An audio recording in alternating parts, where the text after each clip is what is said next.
Muito bom dia, pessoal. Meu nome é Thiago Ramos. Estamos aqui iniciando mais um programa Nova Era. É um programa espírita, é um programa que tem um incentivo, né, da AME Divinópolis, Aliança Municipal Espírita. E hoje nós temos um assunto bem quente, né, para iniciar a nossa semana, iniciar o nosso dia, esquentando esse nosso diazinho frio. Nós temos o prazer enorme de receber aqui o nosso amigo, o nosso companheiro Jomar Gontijo, né? O Jomar Gontijo, ele é militante no movimento espírita de Divinópolis. O Jomar Gontijo, ele é engenheiro, ele é mestre em educação, professor universitário, tem uma bagagem extensa no movimento espírita divinopolitano. E ele vai nos falar hoje, né, Jomar, de um tema palpitante, de um tema que está aí nas mídias todos os dias. E nós vamos conversar um pouquinho e saber qual é a visão que o espiritismo tem acerca da corrupção. Jomar, muito bom dia. Bom dia, amigos, todos que estão nos ouvindo. É uma alegria estar participando aqui pela primeira vez do programa Nova Era. Ótimo. Jomar, para a gente iniciar, então, qual seria a visão que o espiritismo tem acerca da corrupção? Bom, nós podemos analisar a corrupção em dois sentidos. Primeiro, a partir do momento que o planeta Terra está vivendo, que tem até a ver com o programa, com o nome deste programa Nova Era. Nós estamos num período de transição planetária. O Espiritismo diz que o planeta também vai evoluindo, né, de uma situação primitiva até chegar numa situação de felicidade. Nós estamos saindo de um mundo de provas e expiações, que é um mundo ainda relativamente primitivo, nos primeiros estágios, e passando para um mundo de regeneração, que já é um mundo bem melhor. Então, nós estamos numa época de transição planetária. E nessa época de transição, é dada a oportunidade de vários tipos de espíritos reencarnarem no planeta Terra para terem aí as suas últimas oportunidades de regeneração, de melhoria.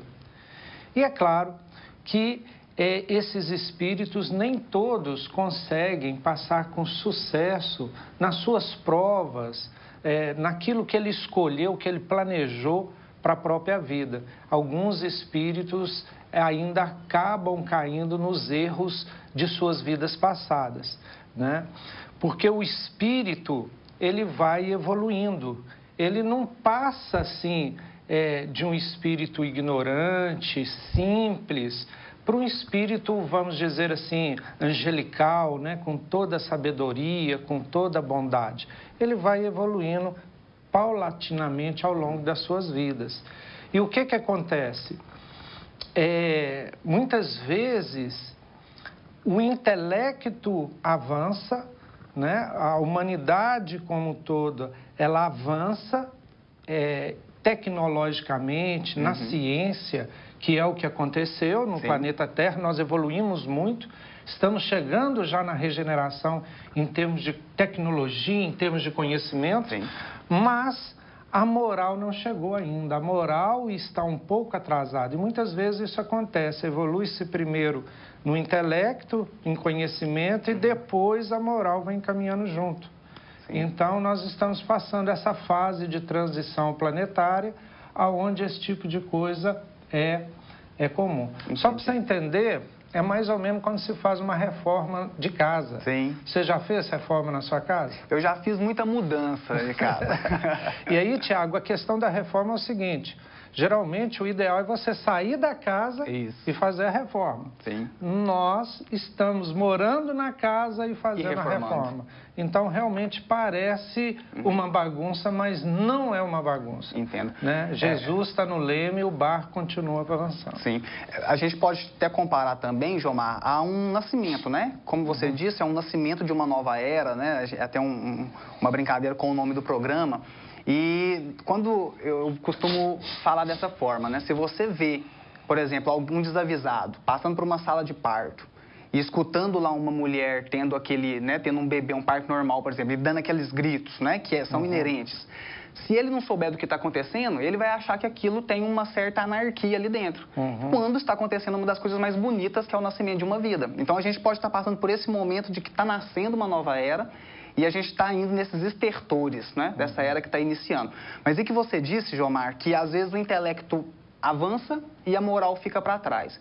Seria esse, então, um dos motivos que leva o indivíduo a ter atos de corrupção? Porque essa é a pergunta que eu iria te fazer. O que leva o indivíduo a ter atos de corrupção? Na verdade, o principal fator que está ali, ainda na essência, se você for procurando a causa, é o egoísmo. O egoísmo é uma das maiores chagas, né, do espírito humano, digamos assim. Sim. E ele é responsável por muitas coisas, inclusive a corrupção, que é o ato de corromper ou o efeito, né, de corromper. Então, o que acontece? O egoísmo, a pessoa só pensa em si. Sim. E algumas vezes até estende um pouco o egoísmo para um egoísmo familiar, pensa em si, seus filhos, a sua família. Sim. E esquece que, por exemplo, quando você desvia recursos públicos, que é o tipo de corrupção que está mais na mídia, ele está tirando leite das crianças, ele está fazendo com que a saúde seja ruim, ou seja, ele não está pensando no público, em todos.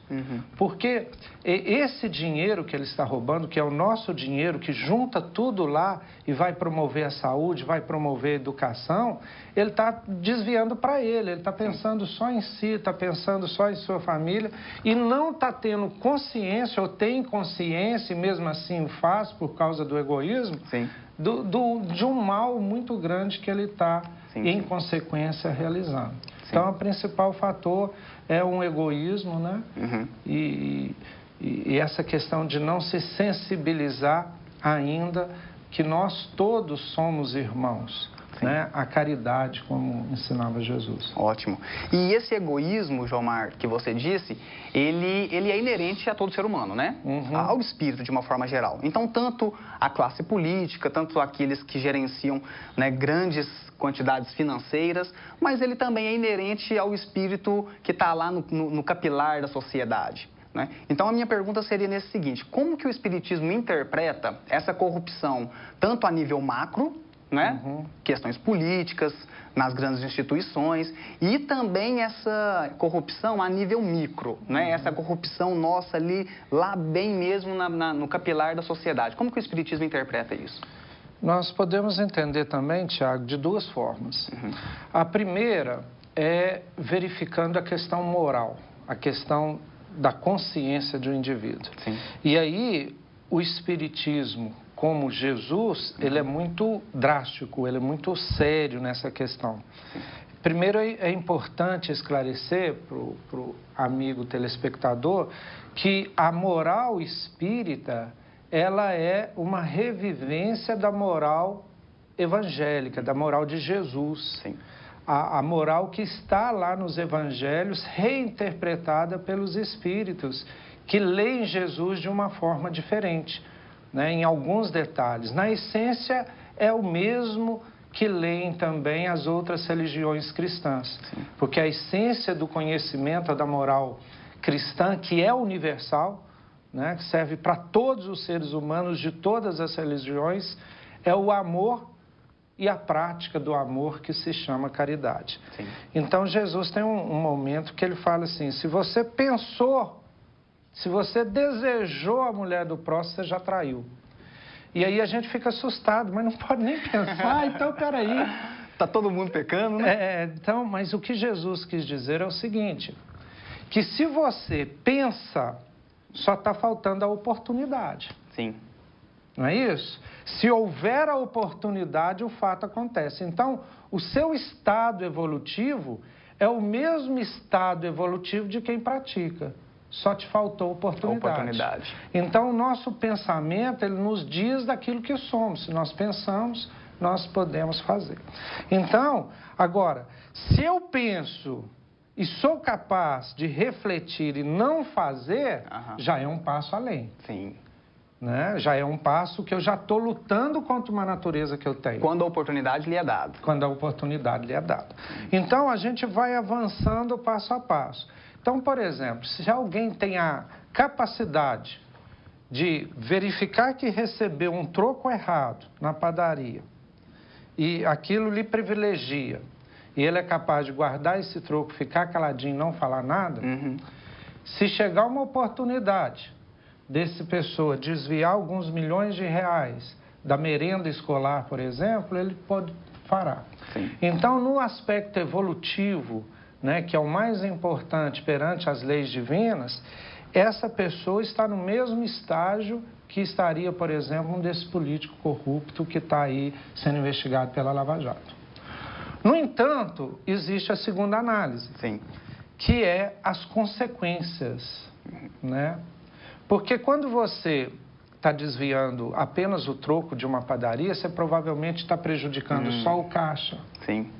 Mas se você desvia uma quantidade enorme e prejudica milhares ou até milhões de pessoas e consequência, por exemplo, na saúde, que esse desvio provoca até o desencarne de alguns espíritos, a consequência é bem maior. E a lei divina também olha as consequências das atitudes. Então, você tem que olhar esses dois aspectos. Então, o ideal é começar essa atitude de reflexão desde das pequenas corrupções que a gente chama, porque começa ali. E começa ali, e é tipo assim, quem faz errado nas pequenas coisas também fará errado nas grandes coisas. Sim. Você falando isso, Joamar, me lembrou muito do Emmanuel, né? O Emmanuel, o guia espiritual do Chico Xavier, na última existência dele, né? Do Chico Xavier. E certa vez o Chico perguntou para ele quem era o criminoso, né? Mas quem é o criminoso? E o Emmanuel só vira para ele e fala, a única diferença do criminoso e de nós é que o criminoso já foi descoberto. Né? E nós ainda não fomos descobertos. Por causa justamente dessa questão de que às vezes a gente pensa em fazer o mal e não faz pela falta de oportunidade. Então o criminoso ele já foi descoberto nesse mal que ele cometeu. Né? Muito interessante. Então, Joamar, você tocou num assunto que eu iria também te perguntar. Né? Você começou a falar dessa consequência que pode ter para o indivíduo que comete uma corrupção, tanto a nível macro quanto a nível micro ali no nosso dia a dia. Estamos num programa espírita, então vamos falar de pós essa existência. Vamos supor que um sujeito passe toda uma existência aí cometendo atos de corrupção e ele nunca é descoberto, né? E às vezes dá essa sensação de revolta, né? De indignação na população, de o fulano está se dando bem, o fulano está fazendo a corrupção e nada acontece, mas perante as leis de Deus, né? E lá depois dessa vida, no pós-morte, quais as consequências para o espírito de cometer atos de corrupção depois dessa existência? Interessante a pergunta, e essa aí eu acho que somente o Espiritismo pode esclarecer, né, com muito detalhes o que acontece. Primeiro é importante citar a referência, quem quiser conhecer, né, esse Código Penal da vida futura, ou esse Código Penal do que acontece após a morte do corpo físico, lê uma obra de Allan Kardec que chama O Céu e o Inferno. Né? Essa obra, Allan Kardec vai desmistificar essa ideia, né, que é comum na nossa cultura, que existe um inferno e existe um céu, e vai falar que existe, na verdade, após a morte do corpo físico, um reino consciencial. O que manda é a consciência do espírito. Então, Kardec, né, igual um descobridor de um novo mundo, ele começa a entrevistar os espíritos, né, que morreram, desde aqueles mais antigos até gente que morreu há pouco tempo, na época dele, né, mais de 150 anos atrás, e ele tinha toda uma equipe que o ajudava a fazer essas entrevistas, para exatamente responder essa sua questão. Como é que ficam os espíritos? E tem desde espíritos que estão numa felicidade muito grande, porque sentem-se felizes consigo mesmo, sentem-se vencedores, ou seja, realizaram o plano que eles tinham para realizar dentro da vida, né? depois o André Luiz vai chamar isso de completistas, né? Completaram a missão deles no planeta Terra. E aqueles que estão numa situação mediana, né? Que estão numa situação que parece que não estão muito felizes consigo mesmos, mas também não estão com grandes problemas conscienciais, estão numa situação mediana, e existem aqueles que estão sofrendo muito, em situação de sofrimento, né? Muitos acreditam até, porque o sofrimento é tão intenso, que é eterno. Então, quando Kardec pergunta, eles acham que vão sofrer eternamente. Daí a ideia do inferno eterno, que não é eterno, mas eles acham que é porque o sofrimento é muito intenso e contínuo. O que já aumenta o sofrimento. Que né? aumenta o sofrimento. Que é uma questão consciencial, que é uma questão de infelicidade consigo mesmo. É aquele remorso, é aquela coisa que você, quando você erra, você fica ali, a tua consciência te cobrando daquele ato. Então, esses espíritos, eles podem escapar da Lava-Jato, eles podem escapar da lei humana, mas da própria consciência eles não escapam. E assim... É impossível enganar a consciência. Porque você pode ter aqui, por exemplo, um ladrão que ele até fala assim, não, sou ladrão, minha profissão é roubar. No entanto, se esse ladrão for roubado, qual que é o sentimento dele para o ladrão que rouba ele? Ele vai odiar essa pessoa. Então, a consciência ela funciona assim. Jesus nos ensina isso também. Da mesma maneira que você julgar o outro, você vai se julgar. Então, o ladrão, ele pode estar bem com ele aqui, achar que isso é a profissão dele, não ter problema consciencial, mas se um ladrão roubar, como é que ele julga um ladrão? Ele julga muito mal, com ódio, com raiva e tal. Isso é o que a consciência vai fazer com ele. Sim. E a consciência no mundo espiritual, essa informação é de André Luiz também, ela é muito mais, 10 vezes maior do que aqui enquanto encarnados. Nossa. Porque aqui ela é como se fala assim... a carne, né, a matéria, parece que obscurece um pouco a consciência. No mundo espiritual é ela que manda, né? Compreendo. Muito bom, Gilmar, muito bom. Então, vamos partindo aí já para o nosso término, mas a gente gostaria de fazer uma seguinte questão. Como que a gente pode interpretar, né, essa onda de corrupção no Brasil agora, atual? Né? É o que a gente vê nas mídias, né? É o que você disse, essa questão da vida pós-morte, da consciência, retornando para o sujeito, ele saber que quando ele é roubado, ele odeia aquele que o roubou, então automaticamente ele vai começar a perceber que ele também está plantando ódio no coração das pessoas, que ele rouba, né? E esse ódio, quando retorna, o sujeito ele sente isso, para a consciência dele, ele vai começar a se endireitar nesse caminho. A gente está vendo agora, Gilmar, essa onda de corrupção no Brasil. Né? Como é que a gente pode interpretar isso? Nós, né, tanto o cidadão comum, que ajudou, às vezes, a colocar, né, o sujeito que está lá hoje, às vezes, roubando ou não, cometendo atos de corrupção ou não, mas também tanto na questão macro mesmo, da questão política. Como que o Espiritismo interpreta essa onda de corrupção? Né? Ela tem algo de positivo? Tem algo de positivo para se tirar de tudo isso? Né? E será que um dia a gente vai se ver livre dessa corrupção? Vou começar de trás para frente. Né?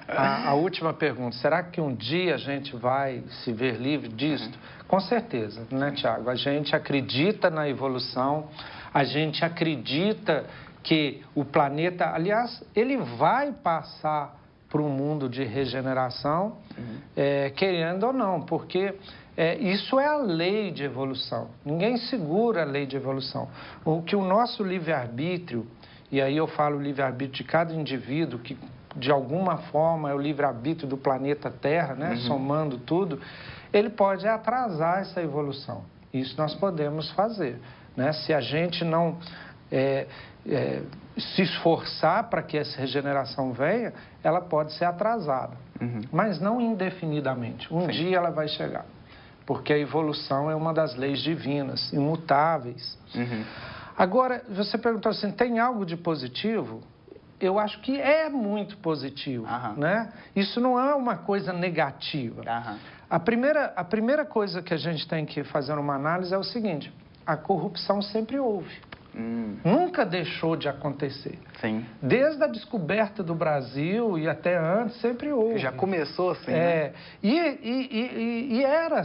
Sempre houve. Agora, né, com a mídia, com a liberdade, ela começou a aparecer. Então, só o fato de nós sabermos de forma clara que ela acontece já é algo positivo. Sim, sim. A segunda coisa é que isso está fazendo com que o povo brasileiro seja um povo mais político, né? Que se interesse mais pela política com P maiúsculo, né? Não só... Então, por exemplo, há várias campanhas que hoje estão contra a corrupção, contra os corruptos. Então, o povo está tendo uma análise maior e tudo. E realmente, começando, né, a punidade, ou seja, punindo aqueles que estão e acabando com a impunidade, né, nós vamos começar a alcançar essa nova era que é o nome do programa. Ótimo, muito bom, Jomar, muito bom mesmo. Estamos todos agradecidos, né, pela presença do Jomar Gontijo aqui com a gente.